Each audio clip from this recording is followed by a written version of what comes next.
The health department declared a national dengue alert following a spike in the number of dengue cases. How is the government responding? And joining us right now to tell us more about this are Dr. Napoleon Arevalo from the Health Department's Disease Prevention and Control Bureau and Dr. Ella Nalipongit. She's from the Education Department's Bureau of Learner Support Services, which manages School Health Division. Good morning and welcome to New Day. Good morning. Thank you for having us. Welcome again, Dr. Arevalo, to New Day. Now, let's start first with you, Dr. Arevalo. The DOH declared last Monday a national dengue alert, but reiterates that this is not a national epidemic yet. What exactly is a national dengue alert? Well, from January to June this year, we have seen a surge of cases from the same time last year, about 50,000 plus. Right. This year, we have 106,000 plus. So it's about 85% increase compared to the same period of time. That is why the Secretary and all of us at DOH deemed it necessary to declare the national alert on dengue, because we would like fast, quick responses in the areas affected. In fact, there are 5 regions on the outbreak threshold, while there are 8 regions on the alert threshold. So it is necessary for us to declare such, because we need faster, quicker, and more participation, not only from the government agencies, from the private sector, likewise to the communities themselves. Right, right. Now, dengue is prevalent year-round, but do you think that the constant rains that we're having lately, especially this time of season, it plays a key factor in that sharp rise that you mentioned? That's right. In fact, dengue now is not unusual.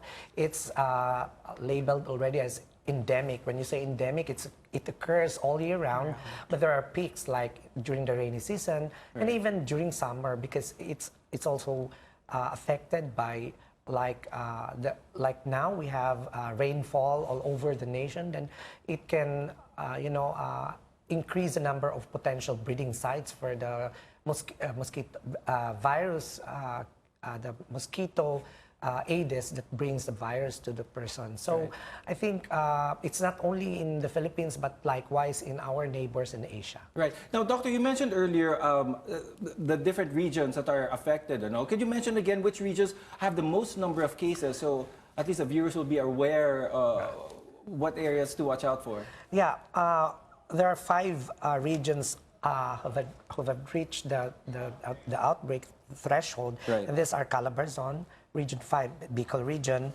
Region 6, 9, and 10. And those on the alert threshold, which we are also focusing our efforts, it's Regions 1, 2, Mimaropa, Region 8, Region 11, ARMM, and CAR. Okay. So these are the areas that we are focusing our attention to. But also we already have alerted the officials at the grounds, not only the Department of Health subnational offices, but likewise the local government units. Now, do we already have figures on the mortalities or the number of deaths? Yeah, I think the good thing here is that compared to the same period of time, the case fatality rate is lower. Okay. It's last year, the same period, we have 0.6, and now we have 0.4. It seems that we are really responding quite well to the surge of cases there, because previous years we have rolled out the clinical guidelines for the management of dengue, and we're updating it this year with the help from our partners like the World Health Organization. So I think we're really doing well in terms of responding to the dengue scenario in the Philippines now. Well, at least there's something good to hear about that. Now, let's move over to Dr. Ella. Now, other government agencies like the DALG and the DepEd are also helping address dengue. How serious, Doctora, is this dengue situation, especially in schools? Well, we understand that children are the most affected by the dengue epidemic. Right. So it's usually this school-age children, 5-year-old to 12 years old, who usually gets the most serious kinds of dengue cases. So we are aware that it's very hard to treat dengue because it has to be treated with proper medical intervention. But the schools, what the schools can do is to make sure that the parents and the learners are aware on how to prevent the infestation of mosquitoes to prevent dengue cases. Is the DepEd doing any programs to further facilitate what you just mentioned, Yeah. trying to get that information out Since there? we have reviewed our DepEd orders and we have seen that from 2011, we have really espoused the 4S program to prevent, dengue cases. So first and foremost, we are making sure that the learners and the parents are aware of the importance of cleaning the school and cleaning their households, making sure that the breeding grounds for mosquitoes are really eliminated, and making sure that the areas where stagnant water can, stay are really cleaned out, and the drainage is pretty good. So we have espoused this. There's also an ongoing referral network between schools and the communities in the local governments. No?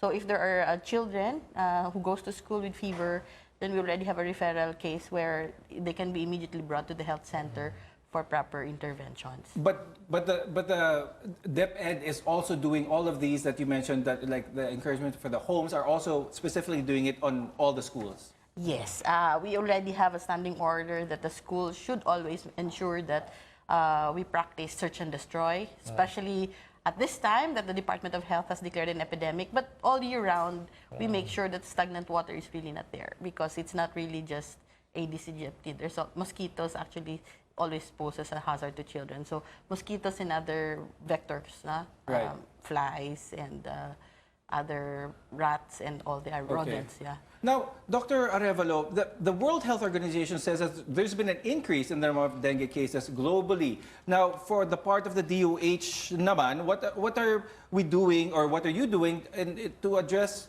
this concern, no? Because it's not just here in the Philippines that is happening, but in the entire world as well. Actually, the dengue surge is also not only the environment, but likewise migration. Right. And the Department of Health has predicted this year to be a year for dengue surge, because we have noted that every 3 to 4 years there's a surge of dengue cases. So we already have put in place all our efforts to areas where there are increasing trend of dengue. In fact, even before the surge, we already have prepositioned logistics, and we have mobilized our regional epidemic surveillance officers to really do a trending where the most affected areas are.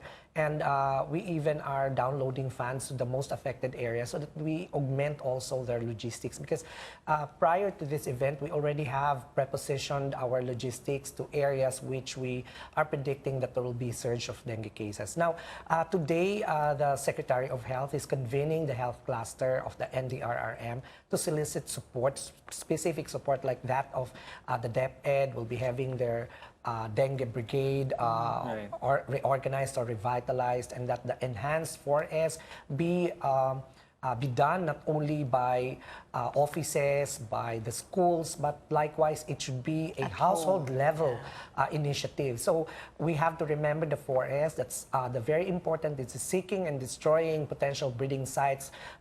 Like now that we have continuous rain, then it's not only trash that would be collecting water as breeding sites, but likewise foliage would be alternatives for the mosquitoes to breed. So also we advise that the communities to seek early consultation.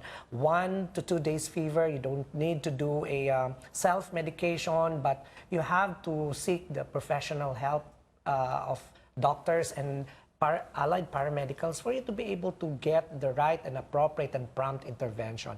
Also, we'd like to, we have to highlight the self-protection. Children are to be don their sweaters. It's timely because it's rainy. And then long pants, and then anything to cover up exposed areas. a barrier to the mosquitoes. And likewise, we are guided by the Brutu Index. This is a tool which we predict which areas are dengue sensitive, so that we can do chemical interventions like larviciding as well as spraying or misting. But at this point in time, the chemical intervention like spraying might not be very effective because of the weather, because it has to have weather condition criteria so that we can do an effective spraying. Does the DOH already have a reason why there is a sharp increase, almost double as compared to last year on dengue cases?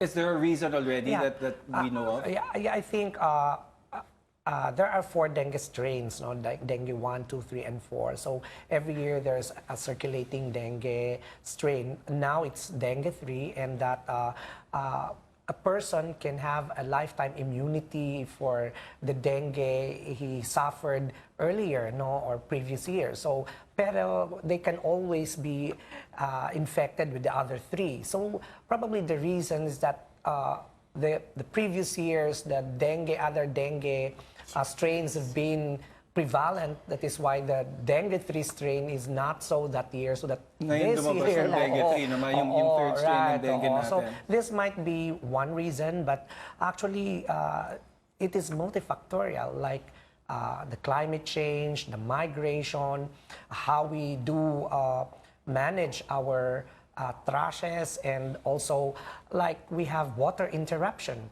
No, when you are unable to Water containers, to keep your water containers covered and utilize the water in such a time that there's no opportunity for mosquitoes to breed, then we'll be having problems with the water interruption issues. And on the last note, do you have any advice for our viewers out there on how to get ready for this dengue/rainy season? Yeah, I think we have to call on the communities, because really the very effective measure is a household and community level intervention, that of search and destroy. When you decrease the potential breeding sites of mosquito, you also decrease the population of the mosquito, the density. And therefore, when you do that, there's less risk of you getting infected. Likewise, we need a whole of the nation or whole of government action, because this is not anymore the usual dengue that we see, that it's during rainy season, but it's year-round. So all the interventions should be also year-round. We also would like that every household do their part in curbing the disease, because it's a concerted effort from the communities as well as from the government and the private sector that we can, curb this scenario at this point in time, as well as prevent the further spread of the disease. Okay. And Dr. Ella, you have any advice for our viewers and especially the teachers out there who may be listening, and how to deal with this situation? Actually, aside from cleaning the schools and the communities, of course, we also enjoin that schools recommend light-colored long pants and long sleeves for the moment that we have an outbreak, just to prevent insect bites from among our learners. Yeah, so it's just this one. We need to be aware on how to prevent dengue. And so clean your households, and please seek early protection, early intervention if you already have fever. So only that, and then protect yourself from mosquito bites. Yeah. All right, very well said. And thank you for joining us on the show, Dr. Napoleon Arevalo from the Department of Health and Dr. Ella Nalipongit from the Department of Education. Thank you.